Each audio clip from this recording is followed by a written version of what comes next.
ఏం ఉండాలన్నాడు, ఏం ఉండకూడదు అన్నాడు. మనకు తెలియదు. ఏం ఉండాలన్నాడు, మనలో ఏముండాలి, ఏం ఉండకూడదు, రెండు మనకి తెలియాలి. ఏముండాలి, ప్రేమ ఉండాలి, ఓర్పు, సహనం,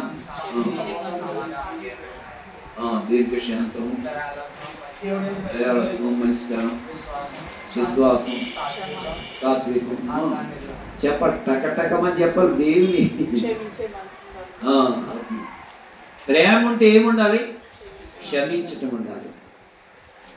క్షమాగుణం ఉంటే ఏముండాలి, కనికరించాలి. కనికరం ఉండాలి మన దగ్గర.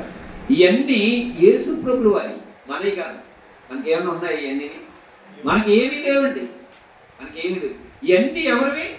యేసు ప్రభువే. బుద్ధి, జ్ఞానము, సర్వ సంపదలు యేసుక్రీస్తునందు గుప్తములై ఉన్నవి. ఆయన యందు ఉన్నవన్నీ ఇప్పుడు మనం తీసుకుంటున్నాం. అవి తీసుకోవటం వల్ల ఏంటి ప్రయోజనం మనకి? కష్టాలు, బాధలు, ఇబ్బందులు, ఈరికలు, వేదనలు, ఇంకా చెప్పండి, ఇంకేమొస్తాయి చెప్పండి? వస్తున్నాయి. అలాగా అవి ఎవరిలో అయితే ఉంటాయో వాక్యేస్తాయి. వారిని ఏమో చేయమంటున్నాడు? ఆనందముతో వాటిని అనుభవించండి, నేర్చుకోండి అంటున్నాడు. ఎందుకు నేర్చుకోవాలి? అక్కడ ఎందుకు నేర్చుకోవాలి చెప్పండి? ఎందుకు నేర్చుకోవాలి? అవి ఎందుకు నేర్చుకోవాలి? యేసుక్రీస్తు యెషయా గ్రంథంలో మాట్లాడతాడు.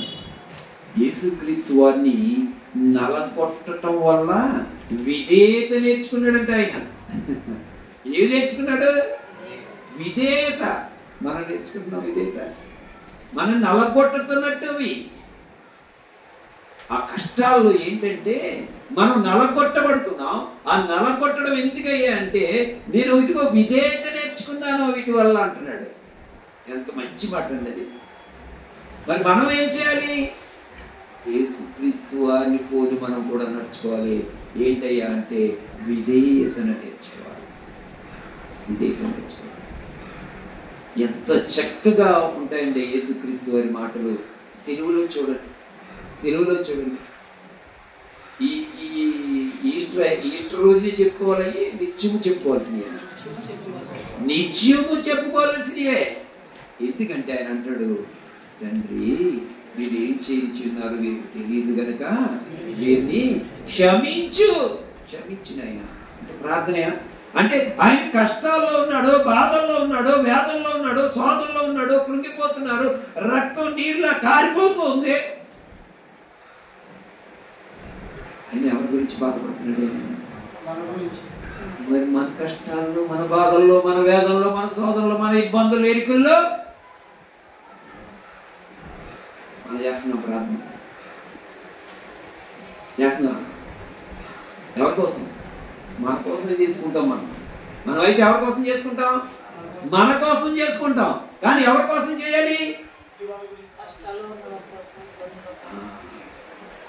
మన సహోదరుల గురించి చేయాలి. అది చాలా పవర్ఫుల్ అయిన ప్రార్థన అండి. మీరు కష్టాలు ఎవరున్నా సరే వాళ్ళ చేత ప్రార్థన చేయించుకోండి. ఎందుకంటే వాళ్ళ దగ్గర ఉండే వేదన, శోధన, బాధతో మన గురించి అడుగుతారు వాళ్ళు. అప్పుడు అది వీళ్ళకి మేలు కంటే ముందర ఎవరికి మేలు జరుగుతుంది చెప్పండి? మరి ఎవరి గురించి ప్రార్థన చేస్తున్న వాళ్ళకి మేలు జరిగిపోతుంది. మరి మనకి ఇప్పుడు మనకి ఎంత నేర్పించాలో, ఎంత ఉంచాలో అంతా ఉంచిన తర్వాత అప్పుడు మేలు చేస్తాడు దేవుడు. అంత మేలు చేస్తాడు. అంటే మన వల్ల కొంతమంది రక్షించబడతారు. మనం ఆల్రెడీ రక్షణలోనే ఉన్నాం. మనం ఆల్రెడీ ఎక్కడ ఉన్నాం? రక్షణలో ఉన్నాం. పాపములో ఉన్న వారిని బయటికి తీసుకురావటానికి అగ్ని వంటి శ్రమలు అనుభవించింది ఎవరయ్యా అంటే ఒక విశ్వాసి, క్రైస్తవుడే. వాడు అనుభవించాలి.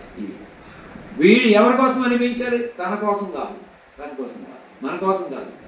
మన కోసం అనుభవించవలసిన, మన కోసం మనం ఇలా రావటం కోసం మనకంటే ముందు భక్తులు మన కోసం ఎంతో కష్టపడ్డారండి, ఎంతో వేదన చెందారండి, ఎంతో బాధలు పడ్డారండి. వారిని కూడా గుర్తు తెచ్చుకోండి.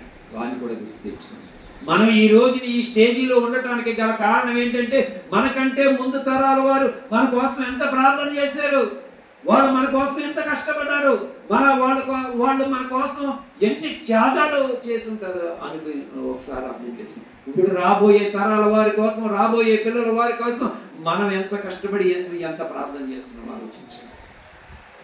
ఇది దేవుని ప్రణాళిక ఎలా ఉంటుందో చూడండి. ఇలాగే ఉంటుంది, ఇలా ఉంటుంది ప్రణాళిక. అది నెరవేర్చబడాలి. అలా అందుకోసమే మనల్ని ఏం చేశాడు, ఆయన ఎన్నుకున్నాడు. అందుకని గత వారం చూపించాను వాక్యం, గుర్తుందా ఎవరికైనా? విజయ్ కుమార్ గారు ఎక్కడికి వెళ్ళిపోయారు? ఆవిడ గుర్తుంటారు. గుర్తుందా? కిందటి వాక్యం గుర్తుందా? దినవృత్తాంతాల గ్రంథం కొన్ని ఇంటిమేషన్ ఇచ్చింది. చెప్తారా? ఆశారాజు పేరొద్దు మనకి, ఎక్కడుందో చెప్పండి సబ్జెక్టు. మీకు మొన్నే చెప్పాను. 15వ అధ్యాయం ఒకసారి చూద్దాం. చాలా చాలా చక్కనైన మాటలు అక్కడ రాయబడి ఉన్నాయి.